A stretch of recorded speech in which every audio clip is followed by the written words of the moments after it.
Hi Bengaluru, ನೀವ್ ನೋಡ್ತಾ ಇದ್ದೀರಾ one India Kannada YouTube channel. ನಾನು ರಾಶ್ಮಿ. ಅವತ್ತೊಂದ್ಸರಿ ನಾನ್ ನಿಮ್ಗೆ ಹೇಳಿದ್ದೆ ನೆನ್ಪಿರ್ಬೇಕು, BMTC ಬಸ್ ದರ ಕಡಿಮೆ ಮಾಡ್ತಾರೆ ಅಂತ. ಅಂದ್ರೆ 12 ರೂಪಾಯಿಂದ 10 ರೂಪಾಯಿಗೆ ಇಳಿಸ್ತಾ ಇದ್ದಾರೆ ಅಂತ. ಆದ್ರೆ BMTC ಅವರು ಇದನ್ನ ಯಾವಾಗ ಜಾರಿಗೆ ತರ್ತಾರೆ ಅನ್ನೋದನ್ನ ಇನ್ನು ಕಾದು ನೋಡ್ಬೇಕು. ಇನ್ನು ನಾಳೆ ಅಂದ್ರೆ ಮಾರ್ಚ್ 4ಕ್ಕೆ ಬೆಂಗಳೂರಿನಲ್ಲಿ ಬಸ್ ಭಾಗ್ಯ ಬೇಕು ಅಭಿಯಾನ ಶುರುವಾಗಿದೆ. BMTC ಟಿಕೆಟ್ ದರವನ್ನ ಇಳಿಸಲು ಹಾಗೆ ಬಸ್ ಸ್ಟ್ಯಾಂಡ್ ನಿರ್ಮಿಸಲು ಸೇರಿದಂತೆ ವಿವಿಧ ಕೆಲಸಗಳಿಗೆ ರಾಜ್ಯ ಸರ್ಕಾರದಿಂದ ಈ ಬಾರಿ ಬಜೆಟ್ ನಲ್ಲಿ 1,000 ಕೋಟಿ ಮೀಸಲಿಡಬೇಕು ಅಂತ ಬಸ್ ಭಾಗ್ಯ ಬೇಕು ಎಂಬ ಅಭಿಯಾನ ಮಾರ್ಚ್ 4ರಿಂದ ನಡೆಯಲಿದೆ. ಬೆಂಗಳೂರಿನಲ್ಲಿ ಅಭಿಯಾನ ಆರಂಭವಾಗಲಿದೆ. ಅದರ ಹೆಸರು ಬಸ್ ಭಾಗ್ಯ. ಇದರ ಉದ್ದೇಶ ಏನಪ್ಪಾ ಅಂದ್ರೆ ಈ ಬಾರಿಯ ಬಜೆಟ್ ನಲ್ಲಿ ರಾಜ್ಯ ಸರ್ಕಾರದಿಂದ BMTCಗೆ ಕನಿಷ್ಠ 1,000 ಕೋಟಿ ಮೀಸಲಿರಿಸಬೇಕು ಅಂತ ಒತ್ತಾಯಿಸಿರುವುದು. ಎಲ್ಲ ಬಸ್ ನಿಲ್ದಾಣದಲ್ಲಿ ತಂಗುದಾಣ ನಿರ್ಮಾಣ ಮಾಡೋದಕ್ಕೆ, ಪ್ರಯಾಣ ದರ ಕೈಗೆಟುಕುವಂತೆ ಮಾಡೋದಕ್ಕೆ, ಅಗತ್ಯಕ್ಕೆ ತಕ್ಕಷ್ಟು ಬಸ್ಗಳನ್ನ ಖರೀದಿಸೋಕೆ, BMTC ನೌಕರರಿಗೆ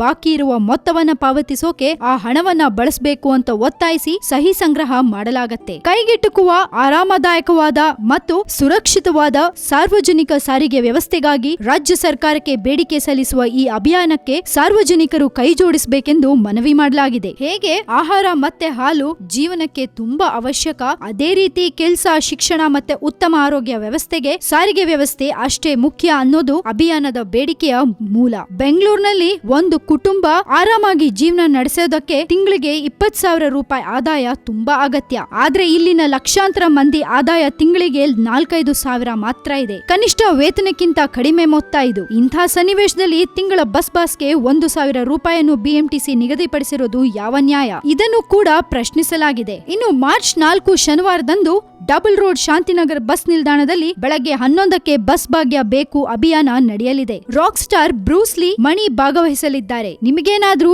ಈ ಅಭಿಯಾನವನ್ನ ಸಪೋರ್ಟ್ ಮಾಡಬೇಕು, ಹಾಗೆ ನೀವು ಕೂಡ ಇದರಲ್ಲಿ ಭಾಗಿಯಾಗಬೇಕು ಅಂದ್ರೆ ನೀವು ಈ ನಂಬರ್ಗೆ ಮಿಸ್ಡ್ ಕಾಲ್ ಕೊಡಬೇಕು. 30474774ಗೆ ಒಂದು ಮಿಸ್ಡ್ ಕಾಲ್ ಕೊಡಿ ಸಾಕು. ಮಾರ್ಚ್ 4ರಂದು ಬೆಳಗ್ಗೆ 9:30ಕ್ಕೆ ಮೆಜೆಸ್ಟಿಕ್ ಮತ್ತೆ ಕೋರಮಂಗಲ, 9:45ಕ್ಕೆ ಬನಶಂಕರಿ, 10ಕ್ಕೆ ಜಯನಗರ, ಶಿವಾಜಿನಗರದಲ್ಲಿ ಬಸ್ ಯಾತ್ರಾ ನಡೆಯಲಿದೆ. ಇದಕ್ಕೆ ನೀವೆಷ್ಟು ಜನ ಸಪೋರ್ಟ್ ಮಾಡ್ತೀರಾ, ಹಾಗೆ ನಿಮ್ಗೆ ಇದ್ರ ಬಗ್ಗೆ ಏನ್ ಅನ್ಸತ್ತೆ ಅನ್ನೋದನ್ನ ನಮ್ಮ ಕಮೆಂಟ್ ಬಾಕ್ಸ್ ನಲ್ಲಿ ನೀವು ಕಾಮೆಂಟ್ ಮಾಡಿ ಕಳಿಸಿ. ಹಾಗೆ ಈ ನಮ್ಮ ವಿಡಿಯೋನ ಲೈಕ್ ಮಾಡಿ, ಶೇರ್ ಮಾಡಿ, ಜೊತೆಗೆ ಮತ್ತಷ್ಟು ಸುದ್ದಿಗಳಿಗೆ ಸಬ್ಸ್ಕ್ರೈಬ್ ಮಾಡಿ one India Kannada YouTube channel. Thank you so much.